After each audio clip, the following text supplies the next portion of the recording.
Hello दोस्तों, मैं Suchitra. I hope आप लोग बहुत अच्छे होंगे। मैं आप लोगों के साथ अपनी केवीएस की जर्नी शेयर कर रही थी और अभी फ़िलहाल काफ़ी कमेंट्स आ रहे हैं कि आप कैसे स्टडी करते हैं, कैसे आप अपना टीचिंग जॉब है उसको कैसे हैंडल करते हैं और साथ ही साथ घर को भी कैसे हैंडल कर लेते हैं। हमारे पास तो टाइम ही नहीं बचता है। तो आज अभी तो फ़िलहाल मेरी समर हॉलीडेज़ चल रही हैं, लेकिन मैं अभी ट्यूशन देती हूँ घर पे ही बच्चों को, 10 तक के बच्चों को। तो आज मॉर्निंग में जब मैं उठी तो ट्यूशन पढ़ाने के बाद मैंने सोचा कि मैं अपनी स्टडी टेबल को अच्छे से साफ़ कर लेती हूँ, क्योंकि अभी दोबारा से स्कूल खुलने वाले हैं और फिर मैं बहुत बिज़ी हो जाती हूँ, तो मुझे साफ़ सफाई करने का टाइम नहीं मिलता। तो मैंने सबसे पहले अपनी स्टडी टेबल को साफ़ करना स्टार्ट किया, क्योंकि जब तक वो अरेंज अच्छे से नहीं रहेगी तो हमारा मन भी डिसिप्लिन में नहीं लगेगा। डिसिप्लिन इंसान के लिए बहुत ज़रूरी है।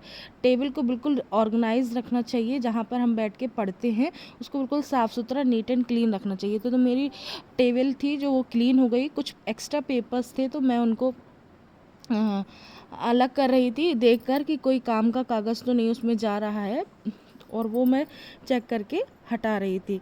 अब मैं आप लोग को बताती हूँ कि मैं कैसे मैनेज करती हूँ। जब मैं स्कूल जाती हूँ तो मैं सुबह उठती हूँ, सबसे पहले मेरे स्टूडेंट आ जाते हैं और साथ ही साथ मुझे अपने लिए लंच भी बनाना होता है स्कूल ले जाने के लिए, और घर के कुछ काम भी निपटाने होते हैं। उसके बाद ही मैं स्कूल जाती हूँ, जैसे कि झाड़ू पोछा, बेडिंग अपना बनाना।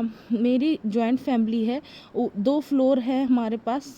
फ्लोर तो 3 है, लेकिन ऊपर वाले फ्लोर पर रेंट पे है गया हुआ है, और नीचे वाला फ्लोर और जिस फ्लोर पे मैं रहती हूँ दोनों फ्लोर पे हम लोगों ने काम बांट रखा है। मेरी जो सिस्टर इन लॉ है वो नीचे वाले फ्लोर की साफ़ सफाई करती हूँ और मैं ऊपर वाले फ्लोर की साफ़ सफाई करती हूँ।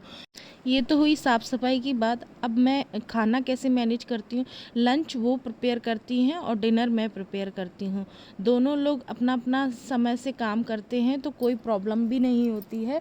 टाइम टू टाइम लंच के टाइम तो मैं घर पे होती भी नहीं हूँ, स्कूल चली जाती हूँ उस टाइम पे, और डिनर के टाइम इवनिंग में मैं फ्री होती हूँ तो मैं डिनर प्रिपेयर कर देती हूँ, जिससे उनको भी कोई प्रॉब्लम नहीं होती और मुझे भी कोई प्रॉब्लम नहीं होती है।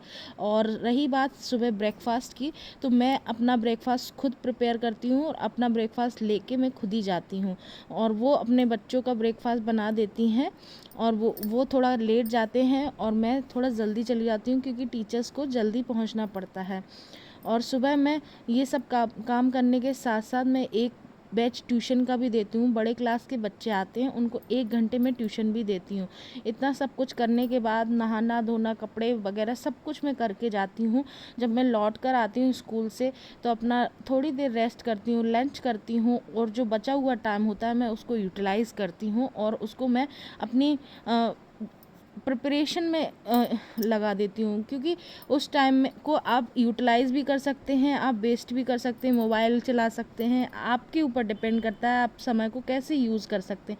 आपके पास 24 आवर्स हैं तो दूसरे पर्सन के पास भी 24 आवर्स हैं, उसमें आप किस तरीके से उसको यूज कर सकते हैं। अगर आप वर्किंग नहीं है तो 8 आवर आप सोने की कोशिश करिए, 8 आवर आप पढ़ने की कोशिश करिए, और 8 आवर अपने जो भी काम हैं उनको उनमें आप लगाइए। किसी भी काम को आप हल्के में मत लीजिए, सबको समान टाइम देंगे तो आपका काम, आपको बर्डन भी नहीं लगेगा और आपका काम भी हो जाएगा। इस तरीके से मैं अपनी पढ़ाई को मैनेज करती रहती हूँ। दोपहर के टाइम में पढ़ने के बाद फिर से मेरे 3:30 बजे से बच्चे आ जाते हैं, तो मैं 6 बजे तक फिर से ट्यूशन देती हूँ। उस टाइम पे मैं एक बड़े बच्चों का बैच लगाती हूँ और एक छोटे बच्चों का, 2 बैच लगाती हूँ। और दोनों बैचों में मेरे काफ़ी सारे बच्चे आते हैं, तो मैं उनको अच्छे से ट्यूशन देने के बाद मैं फिर नीचे चली जाती हूँ, जो भी काम होते हैं वो करती हूँ, डिनर प्रिपेयर करती हूँ और फिर वापस आती हूँ। और हमारे घर में सबको खाना परोस कर नहीं देना पड़ता है, सब लोग अपने हिसाब से सर्व कर लेते हैं। ये हमारे घर में थोड़ा मुझे बेनिफिट मिल जाता है। और दूसरी चीज़, सब लोग खाना खा लेते हैं। उस टाइम में मैं सबसे लास्ट में ही खाना खाती हूँ, क्योंकि उस टाइम को मैं यूटिलाइज़ करना चाहती हूँ। और मैं वहाँ बैठ के गपशप नहीं करती हूँ, ऊपर आ जाती हूँ अपने रूम में और अपना जो भी काम होता है उसको कंप्लीट करती हूँ।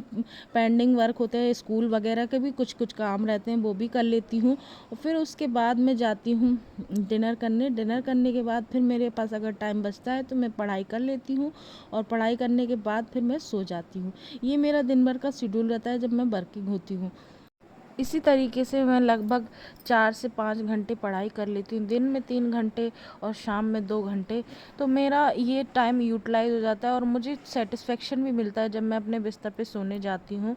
और अपने टाइम को यूटिलाइज करना आपके हाथ में है, आप किस तरीके से मैनेज कर रहे हो, घर में चीज़ें कैसे मैनेज कर रहे हो। मेरी जैसी जो मैरिड वुमेन हैं वो बहुत परेशान रहती हैं कि कैसे हम अपने टाइम को मैनेज करें। ये सब उनके ही हाथ में है, कोई दूसरा और नहीं करने आएगा। आपको ही अपने घर के अकॉर्डिंग भी ढलना पड़ेगा, और साथ ही साथ आपको अपने लिए भी प्रिपेयर करना पड़ेगा कि हम अपने लिए कैसे टाइम निकालें।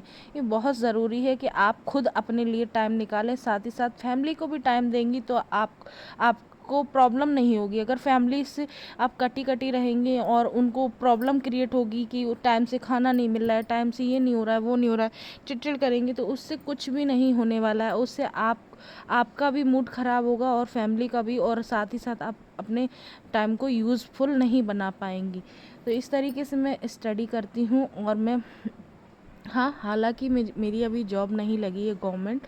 मैं काफ़ी टाइम से प्रिपरेशन कर रही हूँ, और मैं जब तक करती रहूँगी, मेरी जब तक जॉब नहीं लग जाएगी प्रिपरेशन। और फ़िलहाल मैं अभी मैंने कुछ बैंकिंग के फॉर्म फिल किए हुए हैं, तो मैं उनकी भी अभी प्रिपरेशन करूँगी। क्योंकि मैं मैथ्स टीचर हूँ, मैंने 1 साल का गैप ले लिया है, मैंने पेपर नहीं दिए बैंकिंग के, बिकॉज़ ऑफ कुछ मुझे डिप्रेशन सा फील होने लगा था। मैं काफ़ी टाइम से प्रिपरेशन कर रही थी और मेरे एग्ज़ाम नहीं क्लियर हो रहे थे। मैं इंटरव्यू तक गई हूँ और मेरे एग्ज़ाम क्लियर नहीं हुए, तो मुझे बहुत अजीब सा फील होने लगा। लेकिन मेरे मन में फिर से ख़्याल आया कि मैं फिर से अपनी प्रिपरेशन को कंटिन्यू करूँ, और मैं अपनी प्रिपरेशन को कंटिन्यू कर रही हूँ। ये जर्नी मैं आप लोग के साथ ज़रूर शेयर करूँगी, और आप लोग को भी मोटिवेट करती रहूँगी कि किस तरीके से आप अपनी पढ़ाई को कंटिन्यू करें। और बिल्कुल भी ये मत सोचिए कि कोई और आपकी हेल्प करने आएगा, आपको खुद ही अपनी हेल्प करनी होगी। ये शाम के टाइम का एक बैच है, और मैं इस तरीके से अपना पूरा दिन स्पेंड करती हूँ। I hope you like the video. Thank you for watching. Take care and bye bye.